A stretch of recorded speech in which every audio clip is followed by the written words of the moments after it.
Greetings to everyone and welcome to the PJ Patterson Institute for Africa Caribbean Advocacy and the UIITV's Africa Caribbean Reasoning podcast. I am Paulette Ramsay and I'm very happy to invite you to join us each month for compelling conversations with thought leaders, experts in different areas, academics, and advocates from across the globe. Our guests will share their unique insights into issues that shape the African and Caribbean regions and their diasporas. Please be sure to check the UIITV schedule in your region, as they will be rebroadcasting our programs at various times. You will not want to miss this thought-provoking series. Today, Her Excellency Ambassador Emiliana Bernard-Stephenson, Colombian Ambassador to Jamaica, is our special guest. Her Excellency is a very versatile person. She's a diplomat and a journalist who received her training at the Universidad Autónoma del Caribe in Colombia. She has worked in many areas: financial administration, public sector management, education, broadcasting, among others. She's a writer, wife, mother, and grandmother who is well known for her activism as a feminist, newspaper columnist, and defender of the human rights of different ethnic groups in Colombia. A successful and accomplished Afro-Colombian woman who has won the Caribbean Broadcasting Award among several other important awards. Welcome, Ambassador, to our podcast. Thank you so much, Professor Ramsay. I'm very happy to be here, and thanks to the PJ Patterson Institute and to UWI. It's my pleasure to attend this kind invitation. And as I said, we are very happy to welcome you. Thank you so much. Now, I want to begin by asking you to share a little with us about your background as a Black woman who grew up in Colombia, which is a predominantly non-Black country. I was born in the island of Providence, in the archipelago of San Andres, Providence, and St. Catherine. That is located in the Western Caribbean. It's like 80 miles from the coast, the Colombian coast. And we are Caribbean people there in my hometown. Yes. We are Jamaican descent. Yes. And I think we are unique in the Colombian country. Of course. Because Spanish is not predominant in my region. And my mother tongue, the Creole, is not predominant in Colombia. So we are like a mix of exotic combination there. Yes. In my hometown. I made my childhood in Providence, part in Barranquilla, Colombian coast city, where I did my studies, and I had a wonderful time there, playing basketball, doing arts, dance, and finished my college as a journalist, communicator. Then I returned to my hometown, San Andres, and started to work there on the media. Then I started to work in community organization. Yes. And being in Barranquilla, I was like attracted by social movements, social issues. Yes. And I used to attend meeting, and I get involved in like with the Association of African Descent People at that time, the Maroon people of Barranquilla. Then like I was I was being drawn by that militancy to struggle for rights and to go at the university, the public university there, and protest and ask for right. And when you're young, you're energetic, and you have a lot of impulse to do a lot of things. And I was like keeping that in mind, that I could do both things, being a social defender, social promoter, and also being a journalist. Yes. So when I returned home, I started to work with Training Institute, working with community, and on the other hand, I used to do my journalism, working with a newspaper as correspondent, and also on a radio station. So that was my beginning. Okay, thank you. I want to highlight for many of the persons in our audience who may not be aware of the very strong Jamaican connections between Colombia, Yes. between Jamaica and Colombia on the Caribbean coast. I think most Jamaicans know about San Andres, but they don't realize that there are several islands Yeah. along the coast, as well as Barranquilla, Santa Clara is Santa Catalina, yes. Santa Catalina. Yeah. But there's Barranquilla. There's another place. Cartagena. Cartagena. Yes. Right. And Cartagena is mostly African descent city. Oh, yes, yes. And it had the combination of the black people of Cartagena, but also the maroon people of Palenque. The Palenque, yes, The yes. Palenque is the maroon, San Basilio Palenque, which is a place to visit. Oh, yes, definitely. Because is a town where you can find the settlement of the Palenquero, the Maroons, with their language, Yes. with their lifestyles, and it's like an original African Yes. settlement Yes, there. yes, So, and they are like 1 or 1.5 from Cartagena. So they have their own environment in education, in health, their tradition. Yes. They still keep up their tradition Yes. in many ways, in their food, in their church, in the spiritual movement, and that is very nice. Yes. So if you have the chance, please go to San Basilio Palenque in Cartagena. Yes.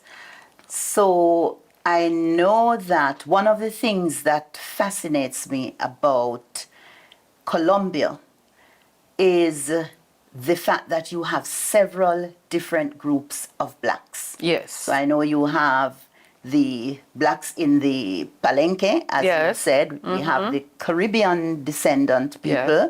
but you also have another large group in Choco. Yeah, on in the Pacific, coast. in the Pacific, So yes. it's very, I think Colombia is the only Latin American country that has these different groups of blacks. Yes. Most of the other countries, we have two different groups. The colonial blacks, Yeah. the ones who were brought as slaves, which would be the equivalent to the Palenque people, except Yeah. that they are not maroons. Yes. And they haven't preserved their African heritage so much.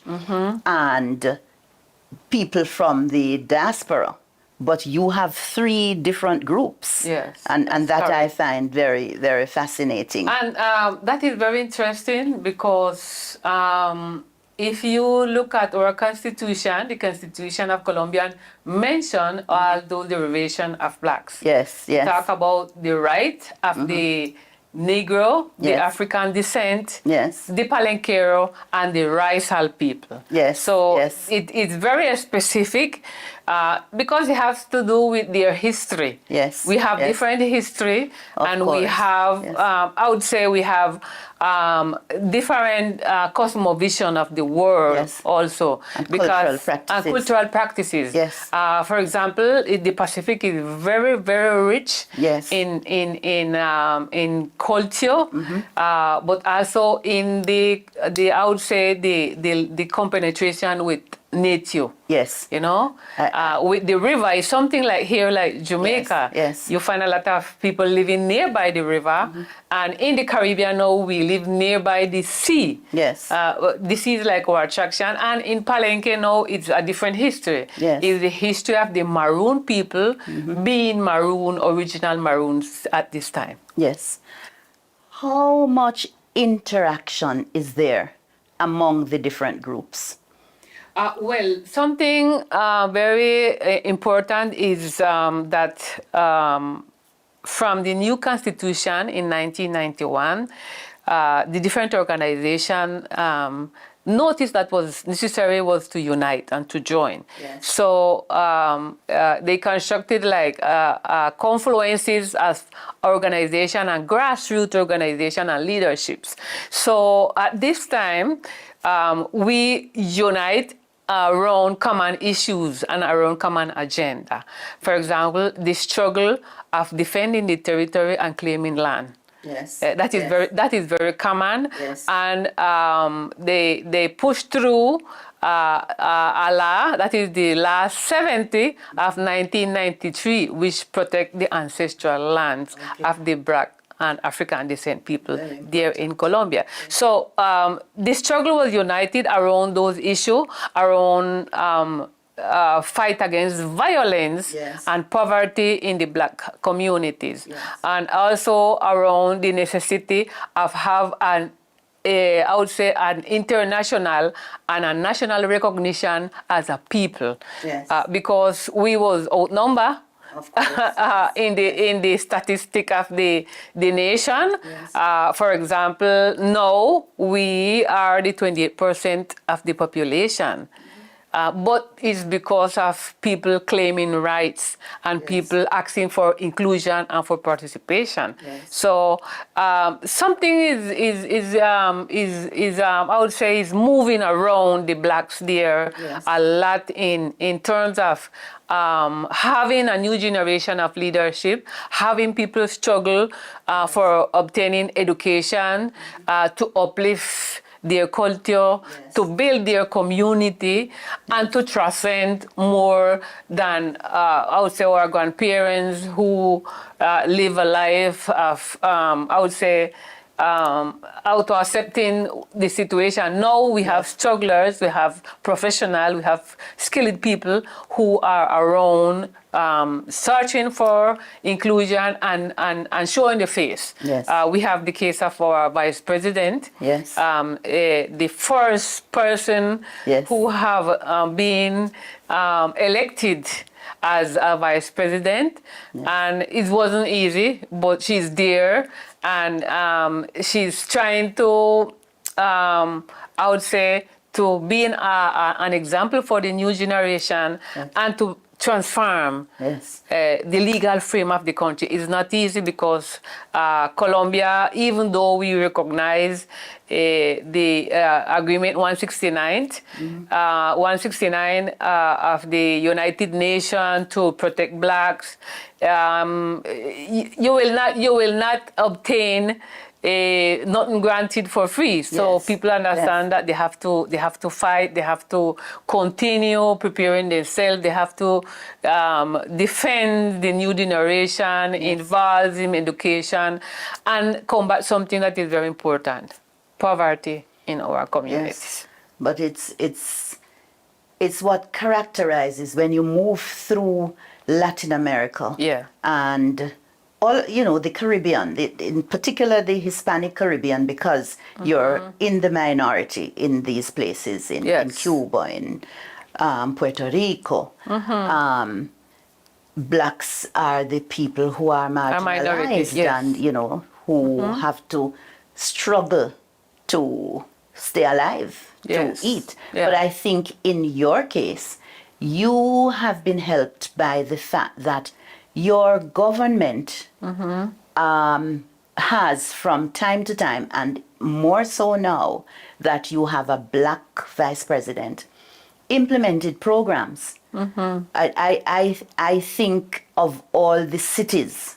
When I go to Bogota, You go to many Latin American cities, you don't even see the blacks. Yes. You don't see them. When you go to Bogota, they are there. You see them as hairdressers, as people with their businesses and so on.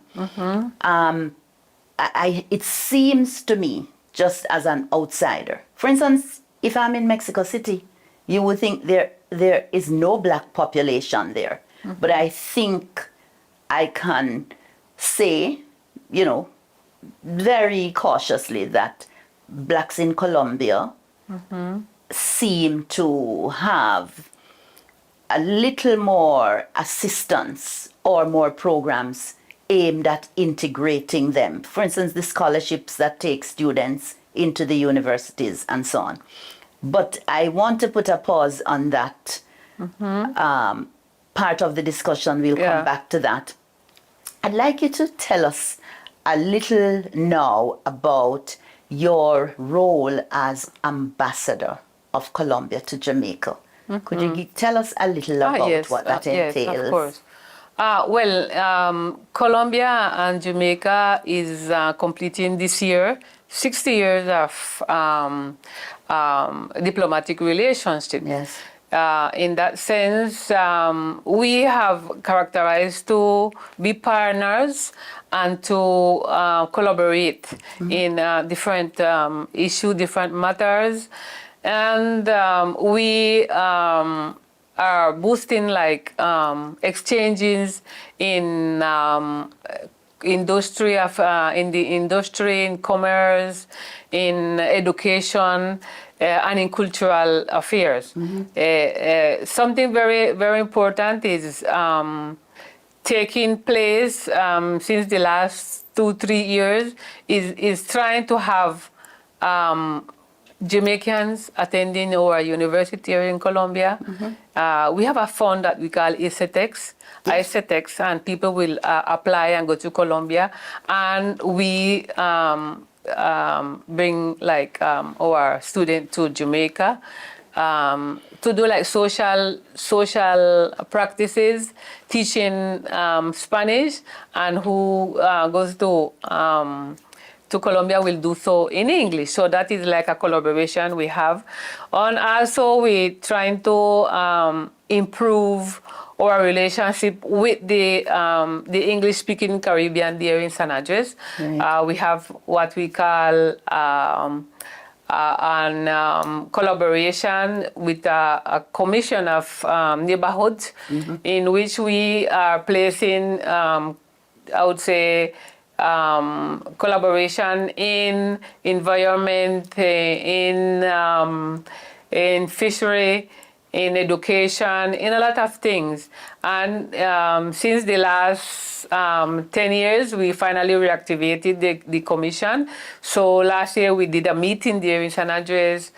We had the attention and the participation of the Ministry of Foreign Affairs of Jamaica and our counterpart there in Colombia.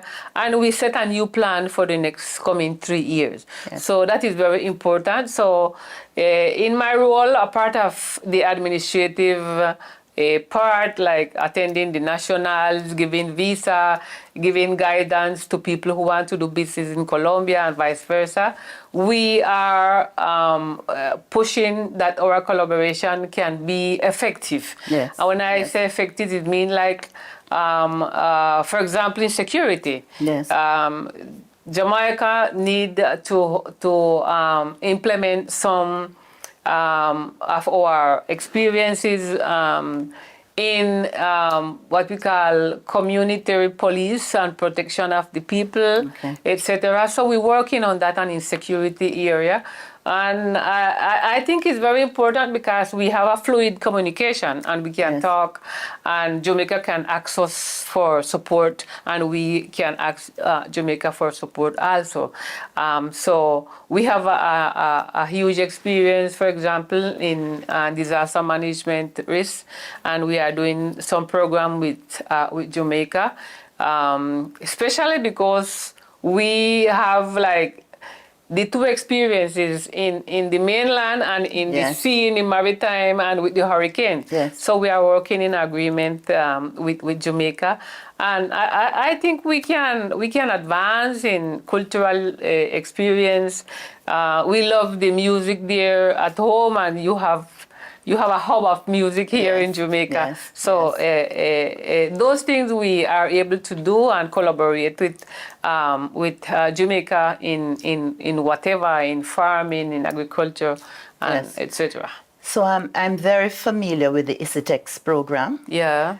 Because when I served as head of the Department of Modern Languages here at the university, every year we would send students before COVID. Yeah. Of course, you're resuming the program now, post-COVID. But that was such an important program that provided immersion for our students. Yes. So we would send them right after they had finished the degree, and they would go to universities, different institutions across Colombia, as you said, and they would come back with levels of fluency that they would never develop here. So that immersion was very important, and they went all over the country, to see the different regions and so on. And I've been to many university campuses in Colombia, and they're amazing. The one that I can never get out of my head is La Sabana. You've been there? Yes, of course. That's like a resort. Yes, it's huge. It's huge. It's Bogota. Beautiful. It's just amazing. Yeah. And their programs are wide, and they just have a rich offering of programs. Yes.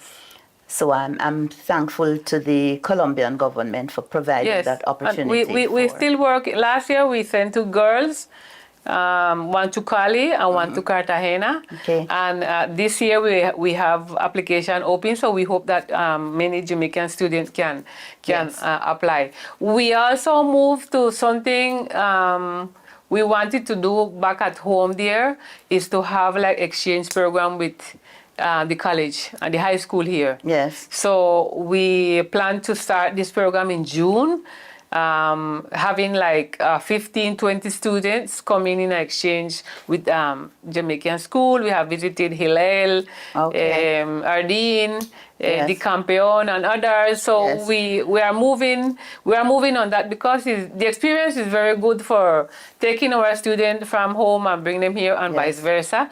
So, and having in mind that people might be afraid sometimes talking about Colombia, but the islands are very safe and are very cool for the students. But I have been to Medellin since Medellin has changed. Yes. And it's an impressive and amazing place. It's a wonderful place. And I wish other Caribbean governments would implement some of the strategies that were used to transform Medellin sports. Where in the evenings you see all these youngsters coming out to engage in different sports. Sport and culture. To keep them focused on something other than getting distracted by, nefarious activities and so on.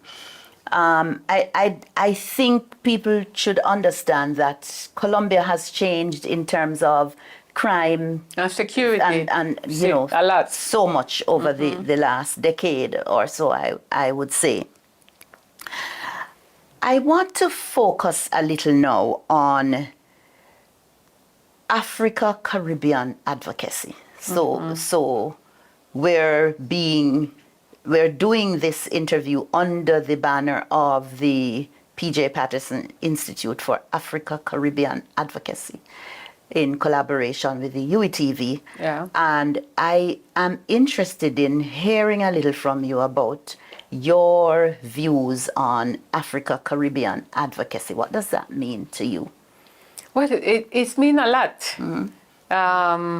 It's mean myself. It means our legacy, our culture, and our integration. Because the Caribbean is, I would say, is a special people, a special region with a special condition. We are marked by the ocean, by the culture, by the rivers, and by our lifestyles. It's not the same living here than living in a mountain in Colombia. So we share a lot of things, and I think we have a great potentiality that we have to exploit, and we have to deepen in those things. In spite of other problems that we can have with crime, violence, we have some issues that will make us stronger. We are resilient people. We survive. We survive the transatlantic treaty there, and we are people settled here now, ready to progress. And ready to construct a new down for our people. Do you think there is space for greater interaction, contact, communication, exchange between Africa and the Caribbean?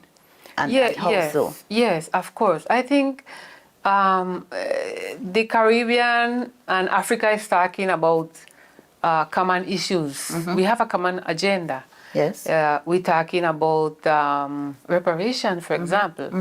How can we put that through, and how that can mean a transformation in our lives, and how we can develop economically between our nation. We have something very valuable here is agriculture, and how agriculture can be a very important tax in our development or economical wealth in the Caribbean, but also in Africa. We have a lot of knowledges that we can exchange. Definitely. And I think in spite of the distance and other issues, we can come together in a common agenda of doing business. And giving people the opportunity of integrating themselves.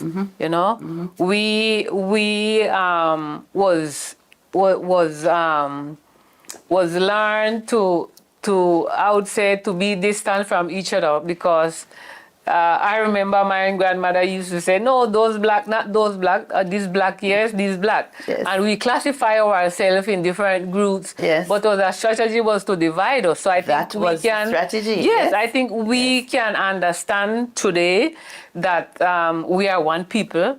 And even though we proceed from different regions or different tribes, or we talk different languages, we can come together. And we can be more stronger, and we can put our head together as leaders of people of this community and move on.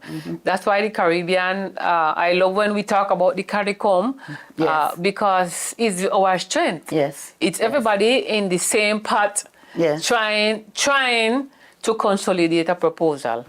And all Caribbean nations should belong to the CARICOM. And we should have a CARICOM in Africa for the African people. Which we have something similar like CARICOM in the Caribbean for the Caribbean people. So we could move on. I think is a matter of thinking free and have a mental prosperity. That we can go ahead. Very quickly, how do you see your role as a black woman who has been very successful in helping to empower other black women in Colombia? Well, that is one of the things I love. Yes, I find myself today in this position. Well, I think it has to do with my history and my.